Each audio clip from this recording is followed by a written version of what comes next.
Okay, my friends. We are ready for another episode of Political Point Magazine. All right, now, for all of you people out there. Oh, yes, it's October now, isn't it? Yeah. All right, my friends. Well, here we go. Now, you are watching Political Point Magazine.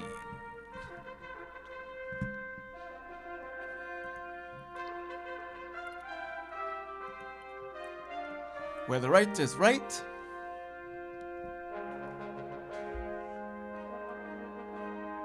and the left, well, the left is always on the wrong side of history. Why? Because political minds want to know. So enjoy a conservative point of view. And let's talk pea soup. With tonight's top stories. Alert! Alert! Alert! The first Ebola case is now in the US. What actions should we take? And should we be more cautious? What do we need to be doing in order to protect ourselves from these kind of viruses? And did Obama drop the ball on the ISIS threat? The White House now is in damage control mode as the intel community strikes back in the New York Times. Oh my gosh, after Obama threw the intelligence community under the bus. Yeah, you've got to hear this. And also, ISIS beheads yet another British aid worker. Is the Obama strategy not working? And also, the Secret Service chief comes under fire for the security breaches. Is it time to overhaul the Secret Service? I think it might be time. And also, the FBI director, speaking on 60 Minutes, says we need to beware of hackers from China. Yep. We will talk to you, the viewer, on all of this when we take it to the phones. But tonight, I am here, your humble host, William Mitro. All right, my friends, the topic here now is we have a security breach. All right. The issue is national security. That's right. Okay. If we can't trust our public officials and who we have for president to protect us from security breaches, then who are we going to trust? My friends, the top job, the number one job of the President of the United States, right, is the security and protection of its own people. All right. But now, my friends, there is a scare, actually, now. And the first case of the Ebola virus is in the United States right now. That's right, my friends. It is here. And as they just announced last week, Thursday, this, my friends, you have to pay attention to this. The CDC gives an update and a press conference on this. Take a look. You've been hearing from us, Ebola is a serious disease. It's only spread by direct contact with someone who's sick with the virus, and it's only spread through body fluids. The incubation period is 8 to 10 days after exposure, can be as short as 2 days or as long as 21 days. It's a severe disease which has a high case fatality rate even with the best of care. But there are core, tried and true public health interventions that stop it.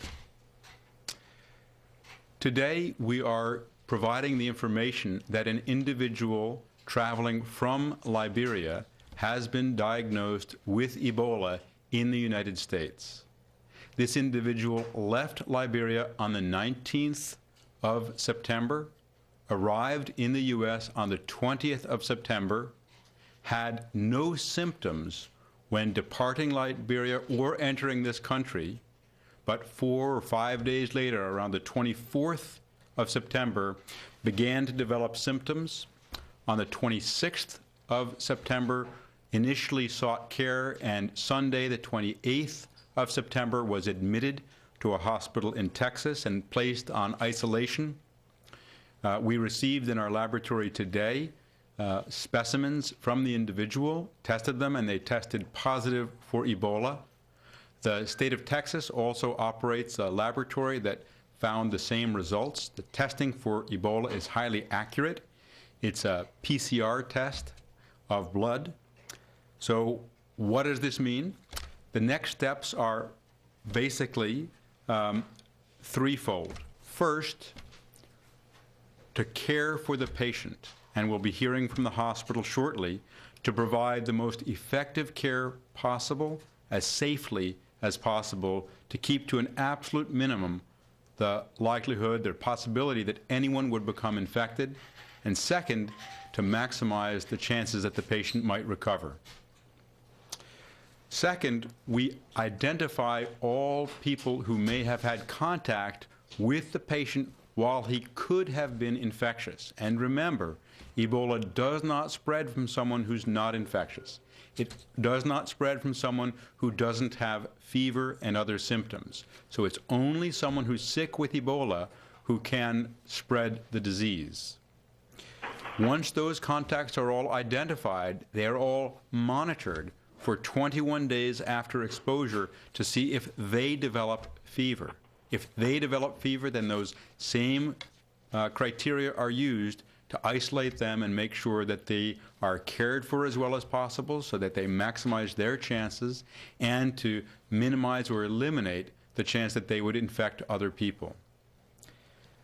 The bottom line here is that I have no doubt that we will control this importation or this case of Ebola so that it does not spread widely in this country. It is certainly possible that someone who had contact with this individual, a family member or other individual, could develop Ebola in the coming weeks. But there is no doubt in my mind that we will stop it here. It does reflect the ongoing spread of Ebola in Liberia and West Africa, where there are large numbers of cases.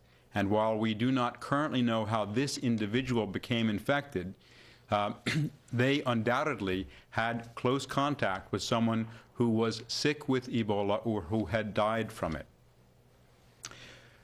In West Africa, we are surging the response not only of CDC, where we already have more than 130 people in the field, but also throughout the U.S. government. The President has leaned forward to make sure that we're acting very proactively there, and the Defense Department is on the ground already strengthening the response. We're working with USAID and other parts of the U.S. government, as well as with a broad global coalition to confront the epidemic there. But ultimately, we are all connected by the air we breathe, and we are invested in ensuring that the disease is controlled in Africa, but also in ensuring that where there are patients in this country who become ill, they're immediately isolated, and we do the tried and true core public health interventions that stop the spread of Ebola. Okay, so there you have it, my friends. Some of the details of that first case in in the U.S. here. But now it is an issue of national security how this person was able to fly from Liberia to the U.S. All right. Now, he had no symptoms upon arrival, but then once he got here, he started contracting symptoms of the Ebola virus. And then he was sent to a Texas hospital. And now there's ongoing questions of what needs to be done. It comes to mind here that what did we do when the swine flu came to the U.S.? Didn't we all get vaccinated? All right, but this is serious, my friends.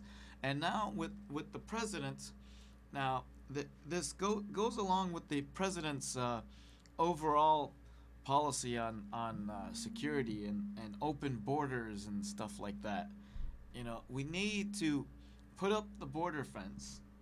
Okay, we need to continue that project because the situation is dire on the border, and then, we need border security first and then deal with the immigrants, that are here. This was an issue when Barack Obama was senator. All right, we can't leave our borders open, okay? And now with Obama as president, our national security has been breached. All right, and it's just, and now with this Ebola virus, we need definitely to be protected and be aware and stay alert. All right, stay alert because this now is very, very serious. It has come from Africa, and it strikes me as odd that all of the diseases, or a lot of the diseases that are coming now to the U.S. have transpired from Africa.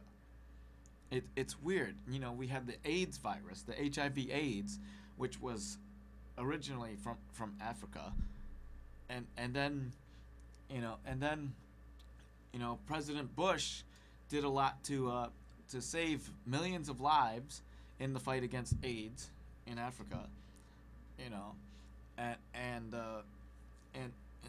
and we knew that was also a gay disease, but it's weird, and then we had the swine flu, which came, that came from actually Mexico, I believe, or was it SARS? Okay, but now with Ebola, and it turns out now with Ebola we actually have 5 cases now in the U.S. 5 cases of Ebola in the U.S. right now. Right, so my friends, we need to be aware. We need to feel like we're safe. And right now, under this administration, I don't feel that we have been as safe as we need to be. All right, now I mentioned last week about how Hillary failed the commander-in-chief test because she failed in providing national security to the consulate in Benghazi and stuff like that. So, and like I said before, if we can't trust our politicians to protect us from diseases or terrorist threats, my friends, we are in dire straits. Okay, we are in dire straits. All right. Which brings to mind the next issue. The next issue coming up here, which is, did Obama drop the ball on ISIS, on the ISIS threat? Remember last week I showed you the clip of him talking to the reporter, throwing the intelligence community under the bus. Yeah, that's right. Okay, you remember that? Okay, well, now the intelligence community has struck back. That's right. Okay, the intelligence community strikes back. All right, guess what? In the New York Times, my friends. Oops, no, that's not the one. Okay, in the New York Times, my friends. Okay, um, the the this is what they wrote in the New York Times. All right, now, and I'm gonna take this to another level here, but I actually want to read this to you. Okay, by now it says fault is shared in misjudging of ISIS threat. Okay, now you see that article right there. All right, and now it says by late last year, classified American intelligence reports painting painted reports painted an increased painted an increasingly ominous picture of the picture of the growing threat from Sunni extremists in Syria. Okay, according to senior intelligence and military officials, just as worrisome, they said, were reports of deteriorating readiness and morale among troops next door in Iraq. Right? But the reports, they said, generated little attention in a White House consumed with multiple drawbacks into Iraq. Some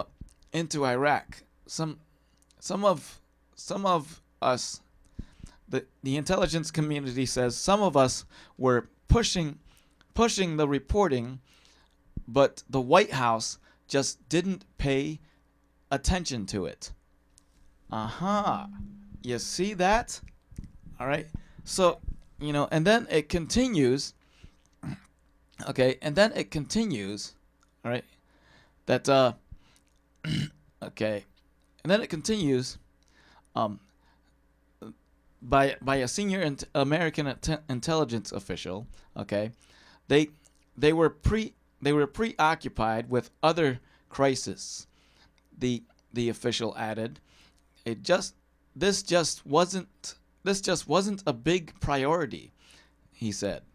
All right. Now, the White House denies that, but the threat certainly has its attention now as American war plans pound the extremist group calling itself the Islamic State in hopes of reversing its lightning swift seizing of territory in Iraq and Syria.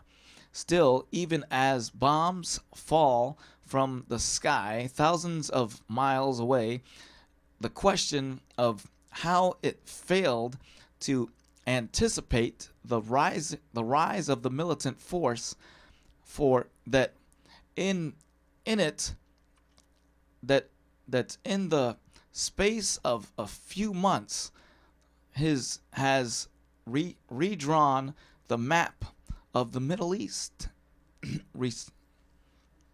Resonates both inside and outside the Obama administration. All right, so the intelligence community strikes back, my friends. That's right. Okay, the intelligence community strikes back in the New York Times. It's interesting. All right. Okay. So the White House or President Obama said that it was the fault of the intelligence community that they didn't see the threat of the rise of ISIS. All right, but then the intelligence community strikes back in an article in the New York Times. Oh, this is so ironic. Pointing the blame on the White House, on Obama, saying that the Obama administration wasn't paying attention, didn't have their eyes on the ball, didn't even do anything. So in a sense, they are ultimately saying in all of the briefings on this, okay, because President Obama knew about ISIS for a whole year, before they started getting dangerous, okay. He knew about ISIS, but the intelligence community in the New York Times says that Obama just wasn't interested. Okay, so with all the intelligence briefings on this, where was Obama? Did Obama miss like more than half of his intelligence briefings on this? Where was he? Oh, wait a minute.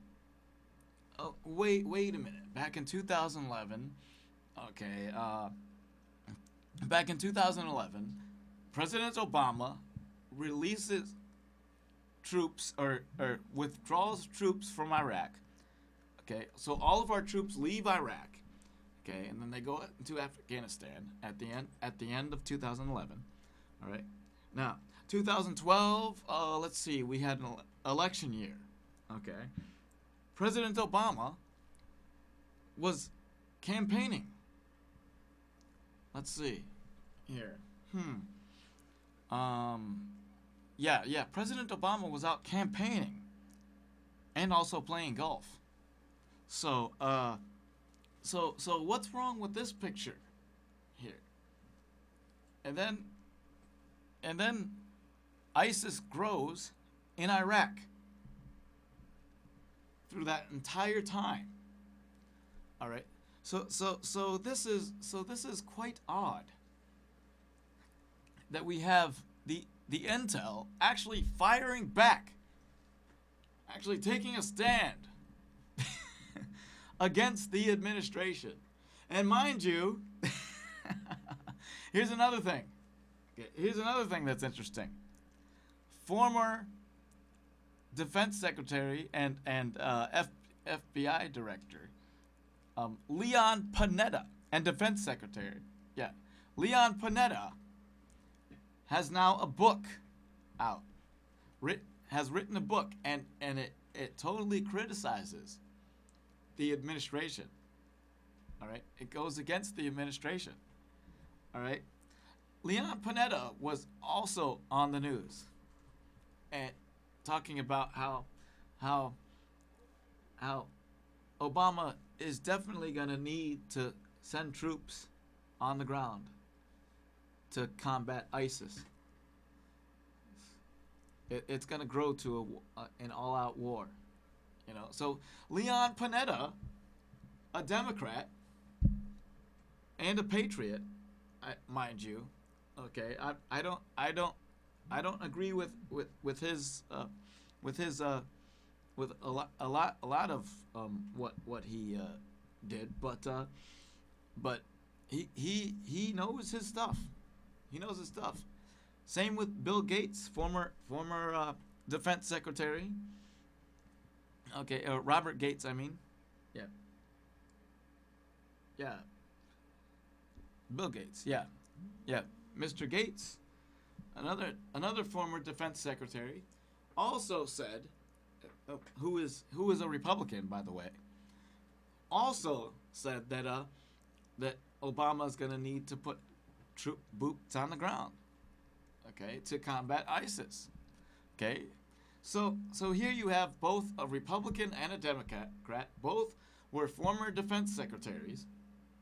okay, saying that Obama's going to need troops on the ground.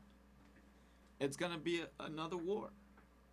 You know, this administration has been reluctant to go to war, and yet it blames the intelligence community for not for underestimating the threat of ISIS. But yet we now learn from the intel in the New York Times, by the way. Oh my gosh, right on the front page too of the New York Times. Okay? And the New York Times is not a conservative news outlet by any means. It's the most liberal newspaper in America. But yet on the front page it has been reporting actual stuff that needs to be reported on. You know, such as Obama's failed strategy, you know, and now this with the intel. So my friends, it is quite interesting, okay, that now we have this conflict between the intel community and Barack Obama, the White House. The White House now is so in trouble. Okay, they are on damage control mode. All right, and it just strikes me as odd that they just don't get it. Okay, because now they just want airstrikes, you know, and they think that the other communities such as the Syrian rebels or whatever, you know, and the government of Iraq and Syria should you know commit to troops on the ground and stuff like that. But you know, the strategy isn't working. The strategy is not working, my friends. All right. Okay. Here's another thing we need to here's another thing we need to look at here. Okay. Which is, okay, ISIS. Okay. Yeah. ISIS strikes again. That's right, my friends. Okay. This time, it is another British aid worker. Okay, another video released by the same dark masked English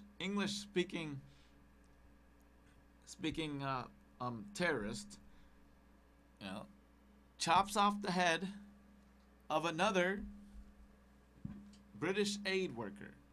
So this begs the question, is Obama's strategy not working?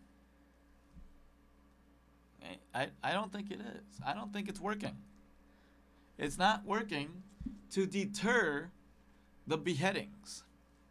Innocents, you know, both American and British, you know, it's they're attacking us, they're attacking our allies, you know, and yet the Obama failed layout strategy, this wait and see strategy, is not working.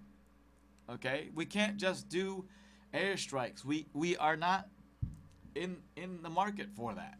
Okay, it's just not working, Mr. President. Okay, you need to step up your game. All right, stop playing golf. Start focusing on our national security. This is just pathetic. Pathetic, my friends. Another week, another beheading. Okay, and yet the president is very disengaged. You know, in all of this, okay, we have the whole Secret Service thing. Yeah, that's right. Okay, the whole Secret Service thing. Okay, now I opened this show with a question about our national security, right? Okay, but and so, but see, and I have showed the clips of I've showed clips like last week of the security breach in the White House. Okay, where where they had an intruder jump the fence. Right, they had the intruder jump the fence. All right, of the White House. All right, and then this guy had a knife.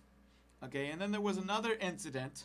Okay, then there was another incident where where Obama had what was going to Atlanta, and he was in an elevator with a convict with a gun. So security breach. Hello. You know, and this isn't the first time that there has been an intruder like feet away from the president. All right. Okay. But the whole incident here, the whole incident of and then there was a time that someone actually shot through the window of the White House. Right? Yeah. Did you hear about that one? Okay. But we are hearing reports on that the Secret Service was or tried to notify the president on that, but he was told to back off on that. Yeah. Oh my goodness. Okay, so our national security is in jeopardy here. Yeah, that's right. Okay? And the Secret Service chief got under fire for this. Yeah, that's right. The Secret Service Director, Julia Secret Service Director Julie okay. Secret Service Director Julia Pearson faced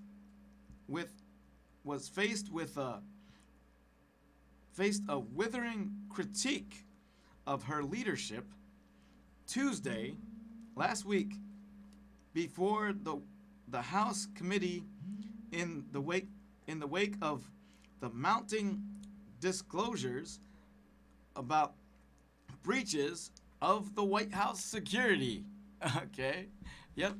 Take a look at this. Here's some of the briefings on this. Here, take a look. All right. Take a look at this. Here.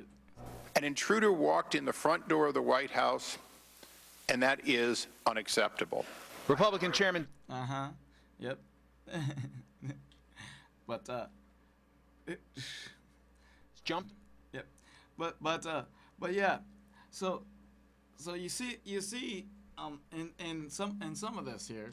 Okay. Now there was a breach of security. An intruder jumped the fence, the White House fence, ran on the White House lawn. Okay. Got into the White House mansion, right? And then he went deep into the White House. He overpowered a Secret Service agent, and then went into the green room. All right. So this, my friend, it's truly amazing here. Okay, but this was the path here. All right, and I want to show you this. Okay, but this was the path here. All right, the intruder. Okay, the intruder went through the front door just like that. All right, and made it into the east room. Okay, did I say green room before? I'm sorry about that. It's the east room. Okay, but he overpowered. He overpowered a Secret Service agent. Okay, and then got to the east room, and then went down into the to that lower room. Okay, and then went back and then get caught. But this is a serious breach of security, And then the other thing is, Julia Pearson. Now, she testified. Okay, it was her first public appearance. Okay, since a mentally troubled Army veteran allegedly scaled a fence on September 19th. All right, and then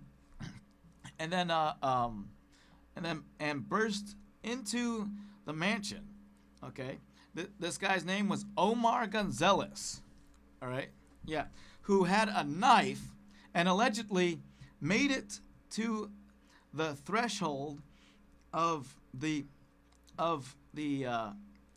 Annette Green room before he was stopped. Yeah, that's right. Okay, now Pearson told the House Oversight Committee that the agency's response to the unprecedented breach was unacceptable and will never happen again. But you know what? Yeah, it won't happen again. You know why? Because now she is being forced to step down. All right? I think it's time to overhaul the Secret Service. That whole agency is corrupt. Okay? You remember the prostitution scandal. All right? Okay? You remember the prostitution scandal. All right? Now, take a look at more of the hearings here. Of the hearing here. Now, Julia Pearson got a full grilling. All right, from the hearing here. Take a look at this. The White House. $800 million a year, and that door was unlocked with no one standing at it when Mr. Gonzalez came through it. Is that correct? The door was unlocked at the time of Mr. Gonzalez's entry. That's correct. Republican Jason. Yep. Oh my gosh. Wow. This, my friends, is quite amazing. All right. Perhaps more lethal force is necessary, and I want those Secret Service agents and officers to know at least this member of Congress has their back. Secret. Yeah. So, but is it time to overhaul the Secret Service? Now, okay. Now this is a picture. Wait, no, that's not the picture that I wanted here. Sorry about that. Okay, but anyhow, I want to get a picture of the intruder. I want to show you a picture of the intruder that managed to jump the fence. All right. Okay. Of Gonzalez. Okay. Take a look at this. Okay. All right. But Gonzalez here. All right. Now, this is the shot of Gonzalez, who by the way has a criminal record. All right. Yep. Who by the way has a criminal record. Okay. Now, this is truly amazing here. This is what the guy looks like. All right. Now, but Omar Gonzalez, this is the guy. All right, who jumped the fence. All right, with a knife. Okay, he had a knife, and you know this guy could have this guy could have caused major damage. All right, major damage. Okay, but it's interesting what some of the other people on the committee had to say about this. All right, and it's quite interesting. Take a look. All right, I want you to take a look at this. All right, here it is. Okay, all right. Overhaul. The time is ripe for a 21st century makeover of the Secret Service. Yep. I agree. Right there, my friends. You remember the prostitution scandal, right? You know, so yeah, the prostitution scandal where they went to another country and tried to guard the president, and yet some of the Secret Service agents, okay, went down and went to a hotel and indulged in a prostitution scandal, right? All right, but so you heard that, but one of the members on the committee, okay, one of the members on the committee here, had an excellent idea, an excellent suggestion. Okay, had an excellent suggestion. Take a look at this. Florida Republican. Okay, take a look at this. Have you ever heard of these guys? ADT. Maybe that's what the White House needs. Yes, ADT. Security breach, security breach. Hello. Yep.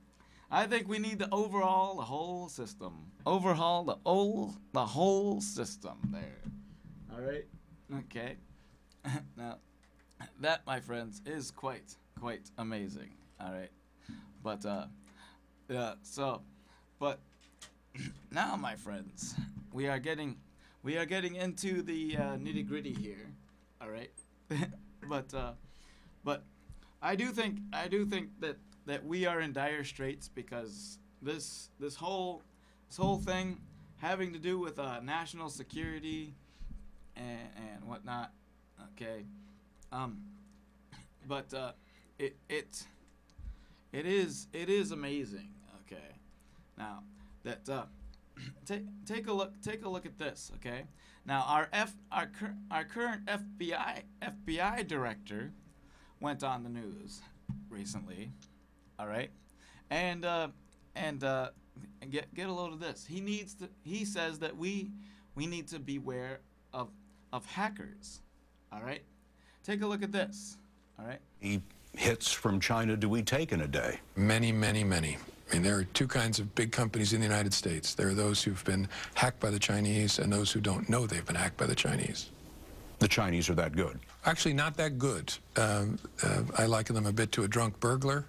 They're kicking in the front door, knocking over the vase while they're walking out with your television set. How much does that cost the U.S. economy every year? Impossible to count. Billions. Really? Billions? So now, not only do we have a security breach and our national security is in jeopardy, but we also have Chinese hackers. All right, which falls in line with which falls succinct with what the New York Times, okay, has been has reported too, also on this. All right, the FBI director says we need to be aware of hackers, but in the New York Times, in a New York Times article on the front page, it says hackers attack on a giant bank which affects millions. J.P. Morgan Chase is breached. 83 million business and household accounts are compromised. Yeah, get this, okay? Now the article says a cyber attack this summer on J.P. Morgan Chase compromised the accounts of 76 million households, 76 million households and 7 million small businesses, a tally that dwarfs previous estimates by the bank and puts the intrusion among the largest ever. Yeah, that's right. The details of the breach disclosed in a securities filing on Thursday emerge at a time when consumer confidence in the digital operations of corporate America has already been shaken. And here's some of the companies that they cite that were breached. Target, Home Depot, and a number of other retailers have sustained major data breaches. Last year, the information of 40 million cardholders and 70 million others were compromised at Target, while an attack at Home Depot in September affected 56 million cards. Wow. Okay. Now this article on the hacking, okay, also this report on the hacking is also on the USA Today and also on the New York Post. Yeah, that's right, my friends. Okay, so the FBI director says we need to beware of the Chinese hacking our systems. Okay, which I have reported on for years. We've been ripped off and hacked by the Chinese for decades. But that breach, that hacking of the businesses and stuff, guess who's blamed for that one? Russia. Isn't that weird? Okay. Yeah. That is okay. So now, my friends, I am going to take it to the phone lines. All right.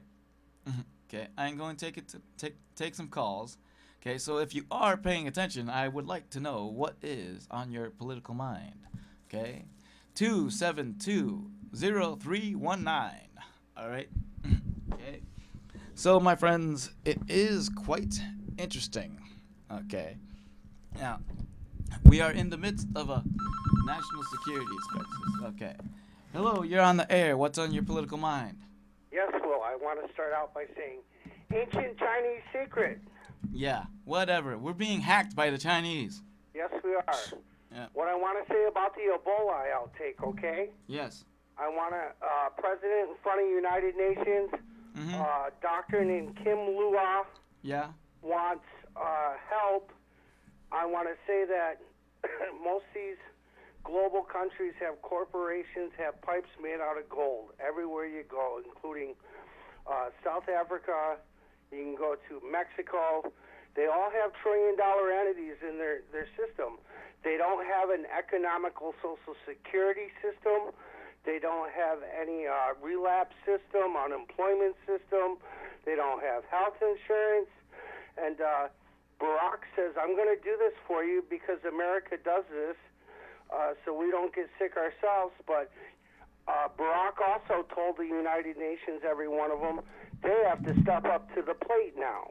Uh-huh. They have to, as a country, put money forward because it starts out with deterioration of living. If you look at China, the streets of China, if you look in South Africa, if you look in Mexico, all the dysentery going on, all the influenza going around because of no running water, no lights, and then we see on TV, we see help these people through Christian Science. Many foundations support this. Meantime, there's a day for this girl and that guy. Meantime, there's pro-democracy demonstrations in Hong Kong. And in the meantime, they've worked the labor field and built in Hong Kong high-rises, and the laborers only got paid $1.20 an hour, and now nobody can afford block by block of sky-rise development, trillion-dollar development like Qatari. Nobody can rent them out as Hong Kong citizens. So this whole thing of labor here, with no social systems, territorial marked for gains of economics, just like Hitler did. He invaded all those because he wanted to take over territory marked entity, such as Russia known and Ukraine known as the wheat state, the wheat fields.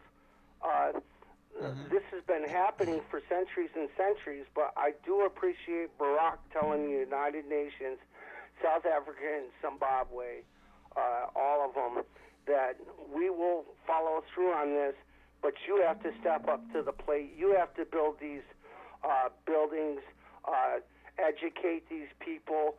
You have to get them self-sufficient like we all had to in the United States of America. And they should follow through at this point, and then the Middle East is just, money overlap, taxes, no taxes on it. It's like going to Florida. There's no middle class. You're either poor living in the streets, you walk through. It used to be you walk through Port Authority, you think those people were waiting for a bus. They're living in Port Authority. They're living in laundromats all through Southwest Florida. They go to work, and it's your choice at the end of the year. They're supposed to write down their own taxes or not. So none of the taxes are getting paid. It's all void in Florida. You work, and then you escape. You move elsewhere. It's your choice to write down what you want to regulate as how much you make in Florida, in the state of Florida. So then you have no taxes, and then the roads start getting dim. You have trillion-dollar developments just like Hong Kong where backers backed out, and it's sitting. You literally can drive through Florida and see miles and miles of pre-developed construction that was just left there. Half roads paved, half houses built, and then escape. Here's the deal. You got to have some kind of economical system, safety net, help. Churches can't do this. Donations can't do this. And those governments even, look around.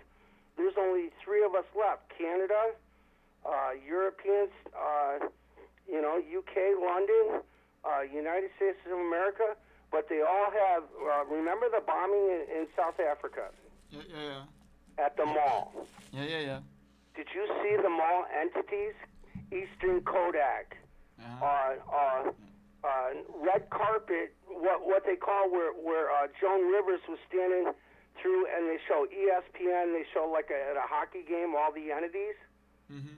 That was all over that mall.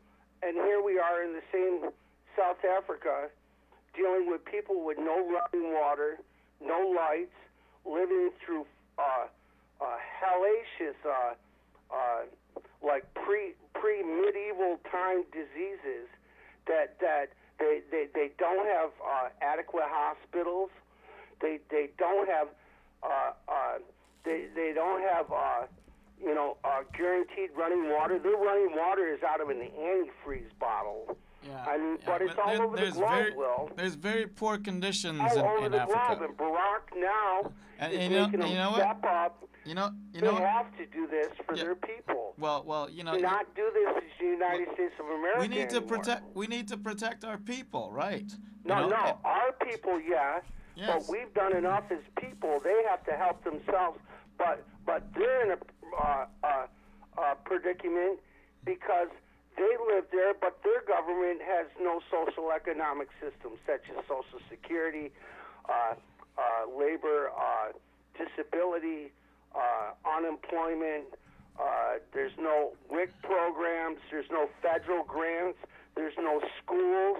Look at the girl that was shot for going to school. Many of them get shot, and they burn down the schools because they go for these social developments, and nobody wants to pay a tax burden there.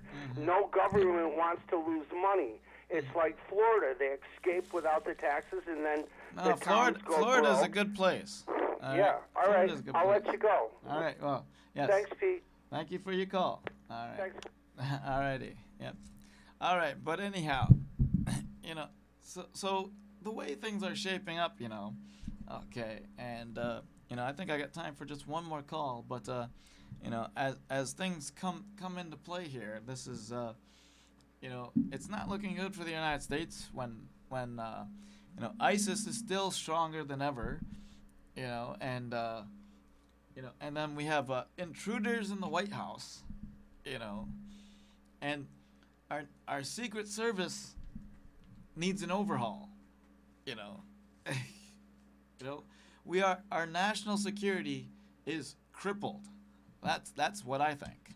Okay, and now we have this Ebola in America now. Okay, and it's just this is all tied into our national security. Why is the president not really doing anything? Okay, as far as the borders, he's not tightening up the borders. Okay, so we're not safe there. Okay, and he didn't cut off flight from Africa, you know, for any of this. All right. Okay, I'll take this one last call. All right, you are the last caller. What's on your political mind? Well, I was listening to Russ here last week, and they were talking about the Ebola outbreak. Uh huh. And I've heard say that ISIS is going to sneak up through Mexico and deliberately infect people. I don't know if you've heard that. Yeah. And I also heard that ISIS is going to get people into America and go after families of Americans that served in the military. That served over in Afghanistan and Iraq. Have you heard that? Yeah, I've heard that too. And, you know, we should have got this border sealed up years ago. Yeah. You know, President Bush started it. President Bush started it, but once Obama became president, he cut off the program. He stopped the project. And, you know, we're going to be running all over this country trying to stop this Ebola outbreak when we got people that deliberately infecting people. Mm-hmm. And it's going to get to a point, it's going to get out of hand. We won't be able to have enough people to control this outbreak. It's going to be to a point where it's going to be an outbreak. Then what are we going to do then? It's just crazy. I mean, you know, what do we need to do? I think we all need to be quarantined then. You know, it's like, what the heck? Yeah. Now I've been watching another fella on the same station there. He's been talking about it, and and you know, what can we do? And and it's, you know, it's going to get really bad if we don't take the bull by the horns and really get to it right now. We can't be, you know, just lollygagging around, taking things like it's a big joke. Yep.